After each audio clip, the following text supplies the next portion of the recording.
How's it going, folks? Coming at you from the lab today here.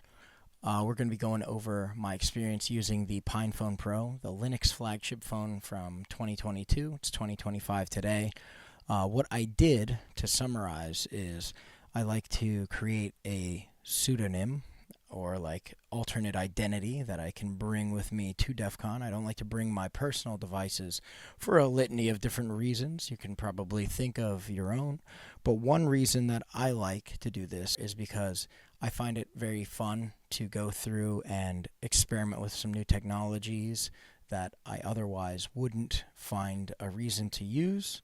And it also keeps me sharp on the different privacy and internet security topics of the times. So I wanted to know what it was like to use a Linux phone that had hardware switches for the microphone and cameras and things like this. So this was a perfect excuse for me to dig into that.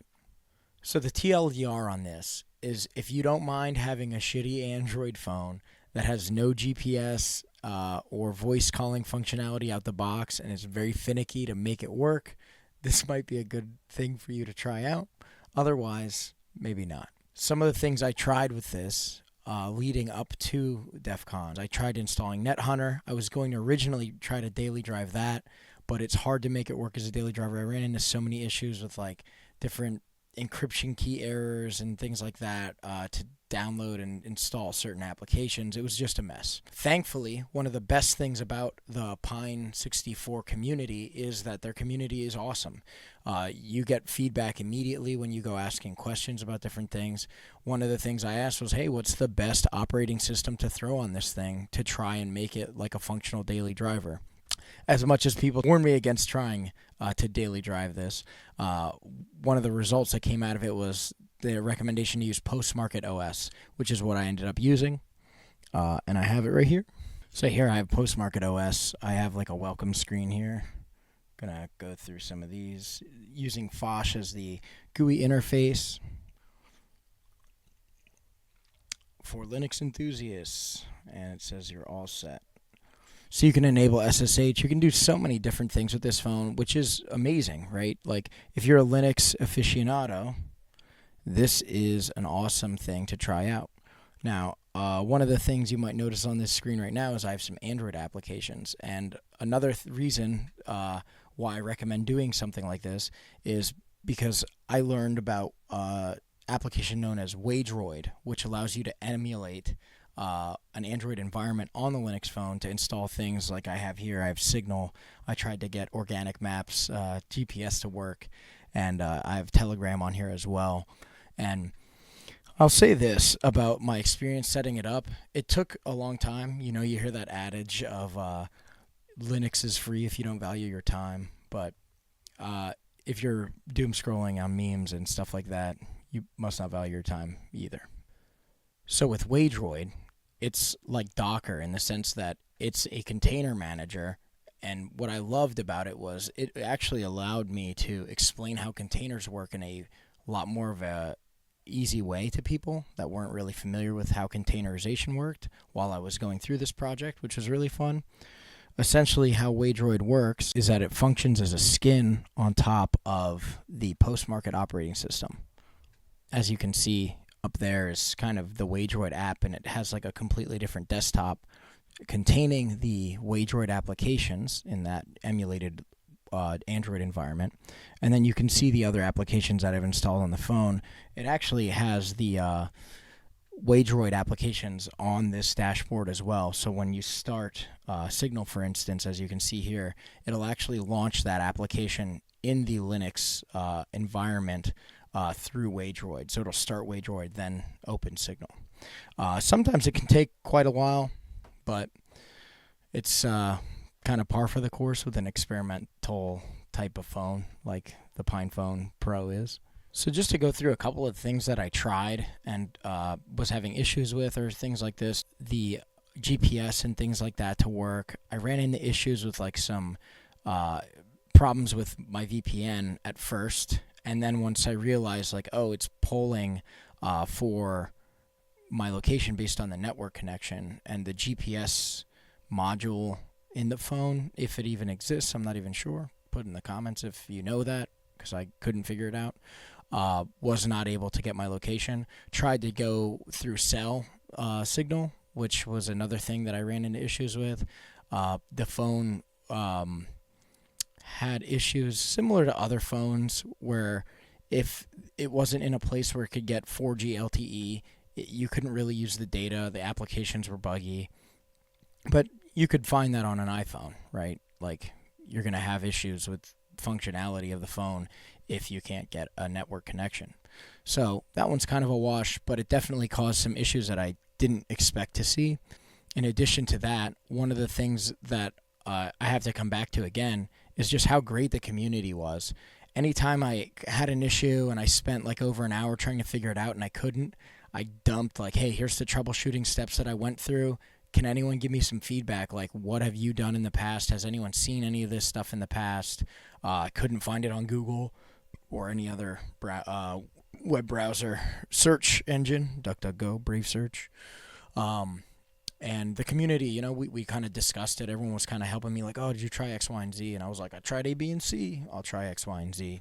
And then once some people suggested some things, I did end up getting things working, which is amazing. It's a lot better of an experience when you can actually have a community around a project helping you than some things that you pay for where you don't even get the support that you would expect for paying a subscription. I'm looking at you, Xfinity. All right. So another thing I really want to focus on with this video is DefCon 33, because the whole reason behind me wanting to try the PinePhone was because I was going to DefCon and I thought this would be a fun challenge for DefCon. So some of the things I learned was Signal couldn't really be installed because it's not on F-Droid. So I was like, I don't want to install the Google Play Store on this emulated Android environment. So I ended up finding out Signal has an APK you can download and install. So it was just so cool to see, find all these workarounds. It's one of those things where if you don't force exposure, you'll never learn all these little things, and now it makes you infinitely more experienced on the topic. So another thing that is a crazy thing that I did not expect to be this bad was the camera. The camera is terrible on the PinePhone.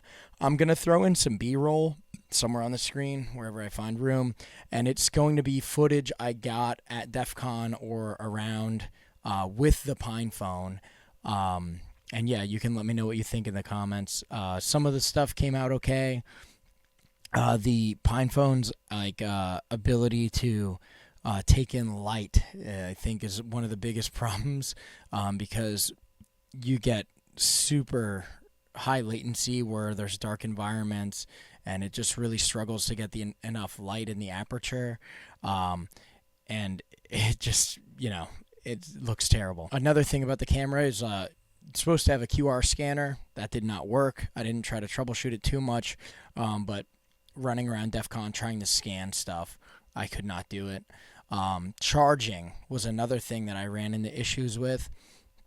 It's really tricky because I tried to plug this in to charge it on my laptop, and Windows was freaking out, saying like, oh my god, like the wattage draw on whatever you just plugged in is too crazy, like stop, make it stop. So you had to use a really high wattage charger. Additionally, the battery on this thing is dismal. If I didn't use it the whole day, like maybe I pull it out of my pocket once or twice the entire day to look at a message or two, I'm lucky if it lasts all day. If I'm using it a little bit throughout the day, where like maybe once every hour I'm like kind of looking up something, and maybe the next hour I'm texting or something like that, thing's dead at the fourth hour for sure. I noticed while I was walking around with the PinePhone Pro, my pocket would get really hot, so it was dealing with some kind of processing during that time. I couldn't tell you what exactly it was doing, but it was definitely working really hard on existing. Other issues that I was going through too was just kind of routing and like the containerization stuff with the WageDroid again. I really like WageDroid. I think it's a really powerful tool, but I just want to kind of describe some of the issues that I had, right? So I was having issues with SMS texting, intermittently, on and off all the time. It took me a while to kind of figure that out. I think, again, it comes to, like, if you're not in a place where you're getting plenty of 4G LTE signal, you're going to have a bad time.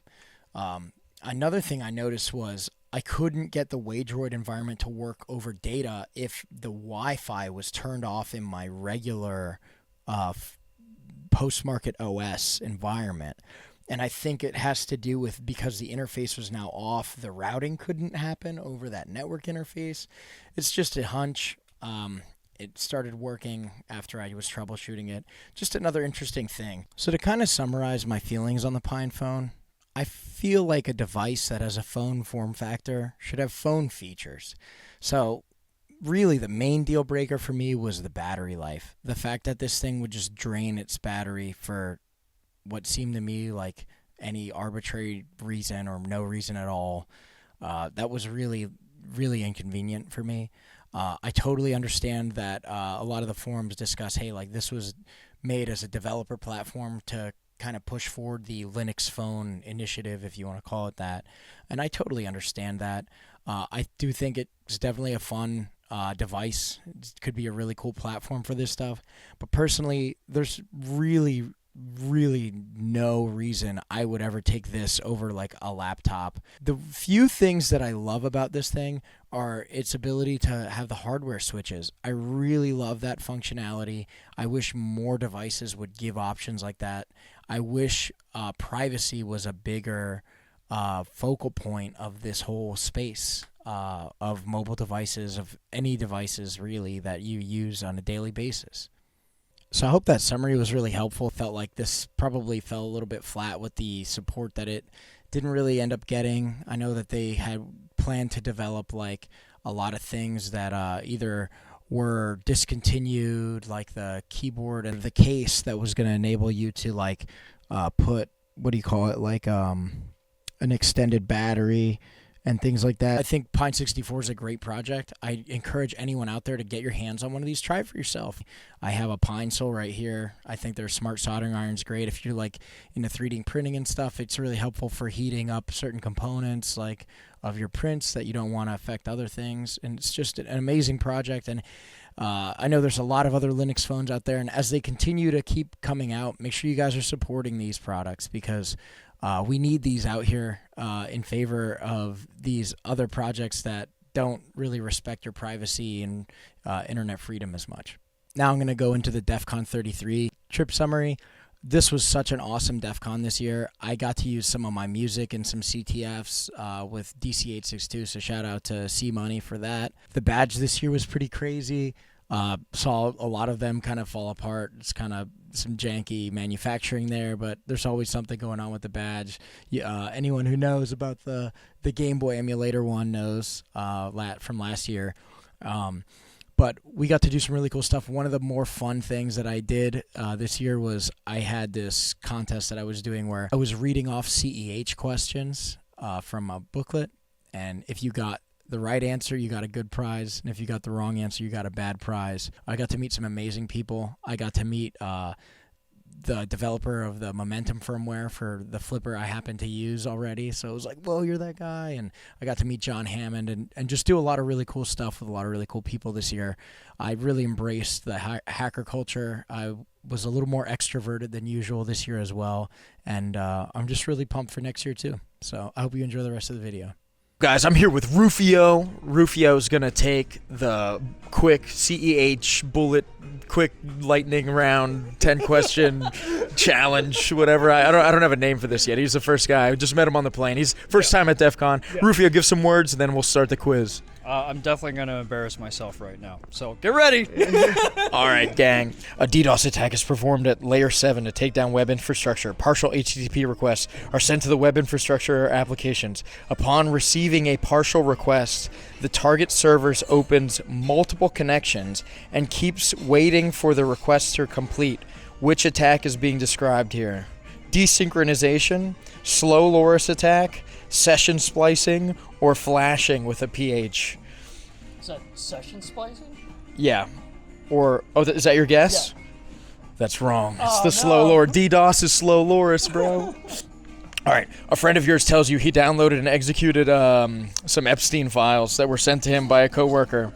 Since the file did nothing when executed, he asks you for help because he suspects he may have installed a Trojan on his computer. What tests would you perform on the file to determine whether the computer's infected?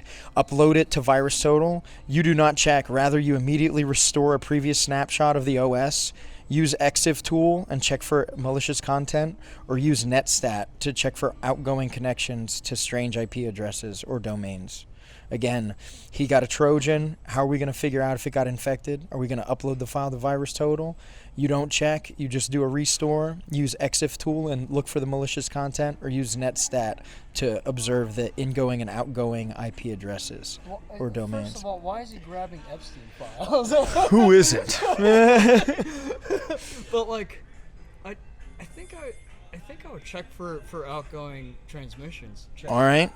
So that's you going with NetStat? Yeah. That's wrong. We're uploading to VirusTotal. Let them do the work for us. I'm gonna give you a prize. I'm gonna give you 2 prizes because you're my first dude of the day. All right. So this is a micro SD card adapter. Awesome. Might need it at DefCon. A lot of people needed them last year, actually. So you'll be the talk of the town if it comes up again. The next thing I'm gonna give you is a single RJ45 end with no crimper. Great. Just what I need. Yeah, I don't know where I'm gonna use that, but I'll hold on to it for somebody else. Exactly. At DefCon, you never know when you're gonna need it. Guys, I'm here with John Hammond. So to my dismay, the files for the John Hammond section got corrupted. I'm gonna try to salvage whatever I can and show you guys here in the video. We had some fun over at the Just Hacking training booth that he was running. Did the CTF, won the shirt, got everything, and John Hammond's the man. Really good dude. Hey, thank you so much, man. It's a ton of fun. Great meeting you all here. I hope DefCon's been a ton of fun. I'm here with C Money. You got any words for the people, C Money? Hello, Internet. Boom. Some of these questions are so dumb. That's like why I'm doing this. That's why EC Council's a scam. In the CVSS scoring system, the V3.1 severity rating, what range does medium vulnerabilities fall in? 4 to 6, 3.9 to 6.9, 3 to 6.9, or 4 to 6.9? Is it 4 to 6.9? That's right. All right, your first prize is a keyboard.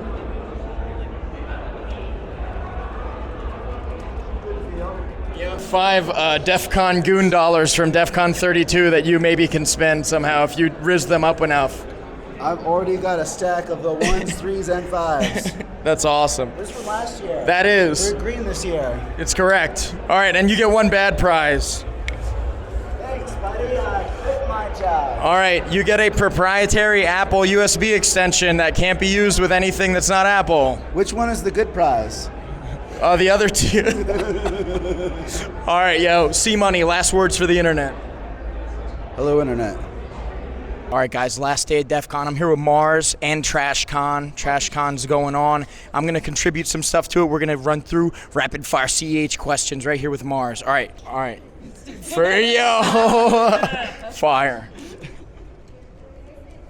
All right, next question. All right, here we go. Which of the following Bluetooth hacking techniques refers to the theft of information from a wireless device through Bluetooth? Is it blue snarfing? It is. I didn't even ask you the question. Damn, dude. That's too good, too bad. That's a bunch of prizes for Mars. Let's see what you've won. All right, yo.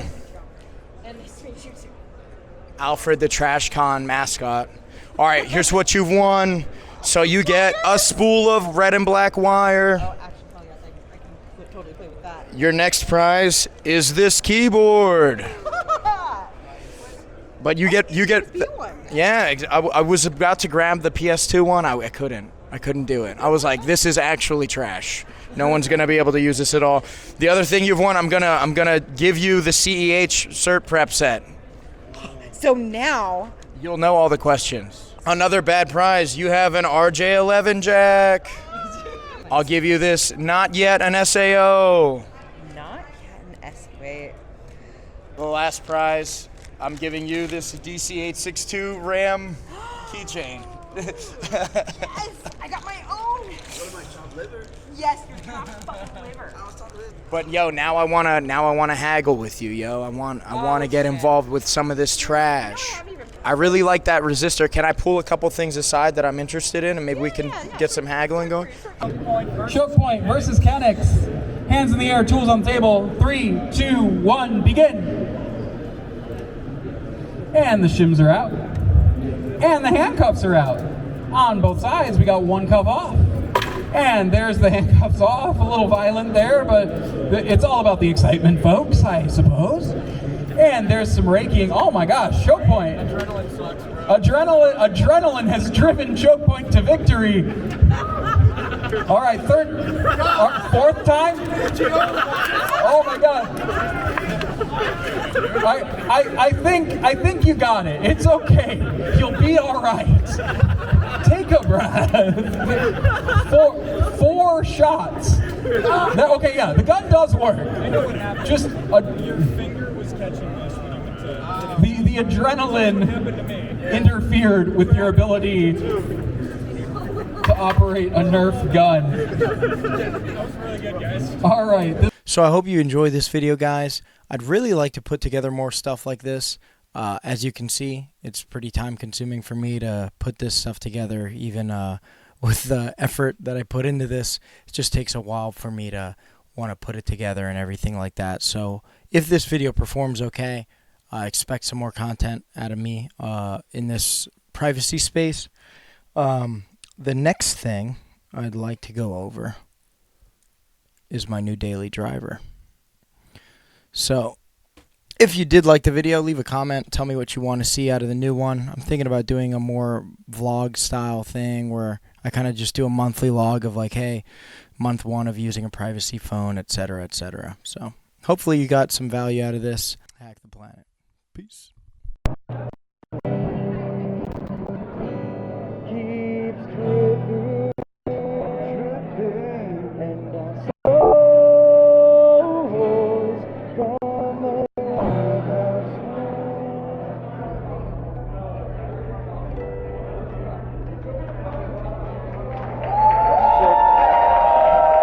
Thanks, bro.